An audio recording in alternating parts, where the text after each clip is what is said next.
Leur présence dans une banlieue de Sydney souligne la gravité d'une épidémie de Covid qui ne montre aucun signe de relâchement. Prendre des mesures aussi extrêmes et faire appel à l'armée pour appliquer le confinement, c'est vraiment inquiétant et un signe que le gouvernement de l'État a perdu le contrôle. Les forces de police de la Nouvelle-Galles du Sud ont déclaré qu'elles s'étaient étendues sur plusieurs opérations Covid, notamment en s'assurant que des milliers de personnes respectent l'ordre sanitaire de rester chez elles. C'est pourquoi elles ont demandé l'aide d'environ 300 membres des forces de défense australiennes. Cela pourrait être aussi simple que de passer un appel téléphonique à un ménage, de déposer des colis de soins dans les maisons.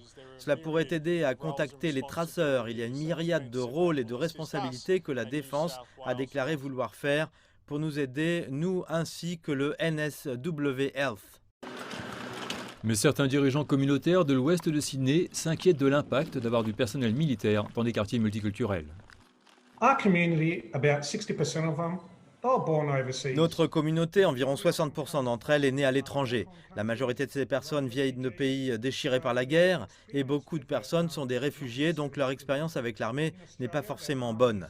En Australie, l'armée est là comme mesure de défense nationale. Nous n'avons pas l'habitude de les voir dans la rue.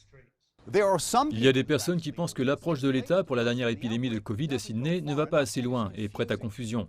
Par exemple, les masques ne sont pas obligatoires à l'extérieur, où je suis en ce moment, mais ils le sont dans d'autres parties de la ville.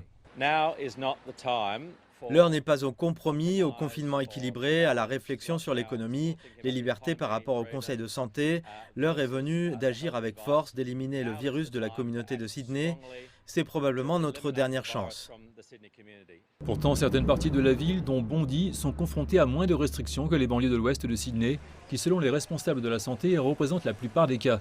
La plupart des personnes dans les secteurs où la Covid est très présente ne peuvent pas quitter leur domicile, sauf pour des raisons essentielles, et beaucoup ne sont pas en mesure de travailler.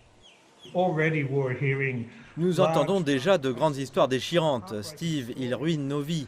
Nous ne pouvons plus nous permettre de payer notre hypothèque, notre loyer. Nous sautons maintenant des repas parce que nos résidents sont parmi les plus pauvres de Nouvelle-Galles du Sud. Les autorités de l'État affirment que le personnel des forces de défense australiennes participera aux opérations à travers Sydney pendant 6 semaines, mais qu'il pourrait rester plus longtemps si nécessaire pour maîtriser l'épidémie de Sydney.